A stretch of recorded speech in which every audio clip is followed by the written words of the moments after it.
ديرها في الرجال وترجعها، وديرها في النساء ولا تنساها. راجلي بغى يشمتني، شمتو شمتت عمرو وخليتو غير كيدور في عينيه، ما عرف الدقه منين جاتو. كنت كنعرفو وكنا كنبغيو بعضياتنا، والحمد لله ان علاقتنا واخيرا سالات بالزواج. عشت معاه لمده ديال 3 سنين، ربي في ديك الوقيته ما عطاناش وليدات. بدينا كنجريو في الاطباء والدكاتره، كلهم اكدوا ان لا انا لا هو عندنا شي مشكل، والحماله مساله وقت وخاصنا نصبروا. كاين اللي ربي كيسهل عليه من الشهر الاول المراه كتحمل، وكاين اللي كيبغي شويه ديال الوقت واخا ما كيكون عنده حتى شي حاجه. رضيت بقضاء الله وقدره وقلت الوقت اللي جا الخير ينفع، المهم اننا ما عندنا حتى شي مشكل. مشات ايام وجات شهور، راجلي ولا لاصق ليا في كلمه الولاد، يوقف بيهم ويجلس بيهم. انا باغي نولاد، انا الوقت كيدوز عليا، انا باغي نكبر ولادي معايا، ما حد باقي فيا الصحه. سكت حتى عييت وقلت ليه واش بغيتيني ندير لك؟ واش انا في يدي شي حاجه نديرها وما درتهاش؟ راه انت سمعتي كلشي على ودنيك، والاطباء اشنو قالوا لنا صبروا ورحنا صابرين. سكت هو حتى شويه وقلت يدور في عينيه شويه يقول لي وانا راه عندي الحل. قلت ليه مزيان سيدي يدي على كتافك انا موجوده. قال لي الحل هو انني نتزوج ونجيب مرا اخرى تولد لينا وحنا نربيو. انا غير سمعت ديك الهضره وتسمقلت في بلاصتي، لساني تشلل، دارت بيا الدنيا وشدتني واحد الصدمه اللي ما عمري توقعتها في حياتي. السيد اللي كنبغيه ودرت المستحيل باش نتزوج به تخرج من فمو هاد الهضره. قلت ليه واش انت من نيتك؟ واش كتضرب معقول؟ هاكا تضحك معايا. قلتي تهته عليا وقال لي واشنو فيها؟ الشرع عطاني 4 ومن حقي نتزوج الاولى والثانيه والثالثه والرابعه. انا صافي تما عرفتو انه كيدوي بمعقول، بديت كنغوت وبديت نجذب وبديت نتركل. ويلي هادشي كامل يخرج منك. قلت ليه حشومه عليك، واشنو بغيتي عندي انا؟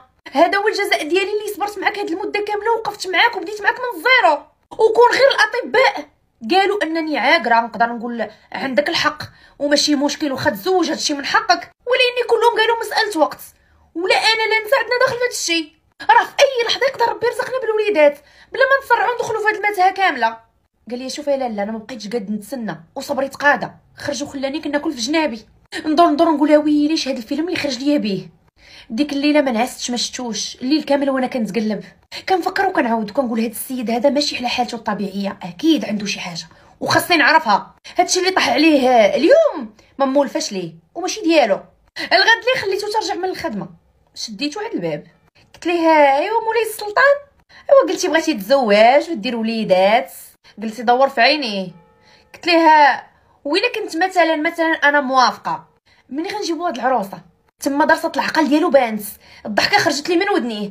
قال لي ويلي تاتي العروسه راه موجوده، كنتسنى فيك عاد تكوني موافقه وتمشي معايا تخطبها ليا ونجيبوها تولد لينا. تاتي العروسه راه موجوده، كنتسنى فيك عاد تكوني موافقه وتمشي معايا تخطبها ليا ونجيبوها تولد لينا. راه خاصني على الموافقه ديالك وندير زيتي في دقيقي ونتوكلوا على الله. انا تما بحال صرفقني، وماشي تصرفيقه عاديه، تصرفيقه ثلاثيه الابعاد. هادشي كاع واقع وانا ما فخباري ما يتعاود. كاع هادشي وصلت ليه والما كيجري من تحت رجليا وانا ناعسه في دار غفلون. تما فين تاكدت وعرفت ان القضيه ماشي قضيه ولاد. السيد حاط عينو على شي وحده وانا جاي يعاود ليا الختام. السيد مخطط وموجد لكلشي، كيتصنع في الموافقه ديالي. باينه شي قمقومه هادي اللي دوخت ليه الراس او خلاتو ولا كيفكر بالولاد ويجلس بالولاد.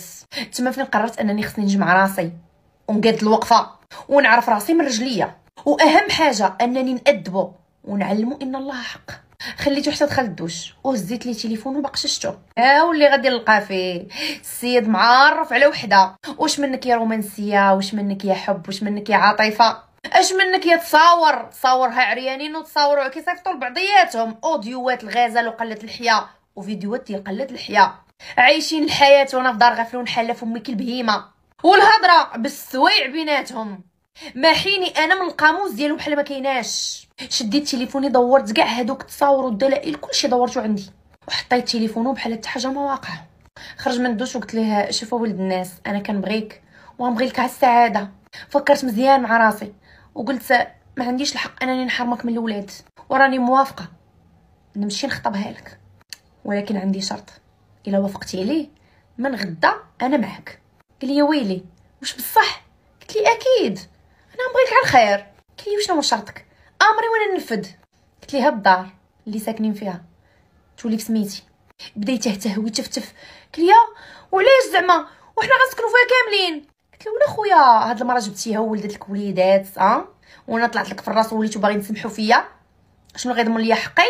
شوف ولد الناس، بغيتي هكا مرحبا، ما بغيتيش دير ناس سيدي ما جبت معاك حتى موضوع. بقى يدور في عينيه شويه ويقول لي انا موافق.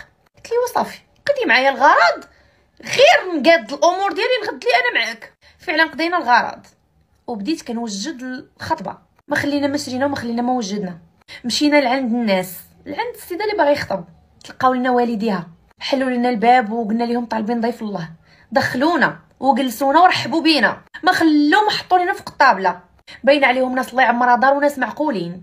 منين سالينا ودخلنا للمعقول، راجلي بدا كيهضر مع الحاج باها، قال لي شوف الحاج حنا طالبين راغبين في بنتكم نتزوج بها على سنة الله ورسوله. وينقص باها قال لي شوف ولدي بنتي عاودت لي على كل شيء وقالت لي انك مزوج وان ربي ما رزقكمش بوليدات، وانت دابا جبتي مرتك وانا خاصني نسولها ونعرفها واش موافقه ولا ما موافقاش. فعلا دار جهتي وقال لي شوف بنيتي كي قلت لك خاصني نسمع الموافقه من فمك.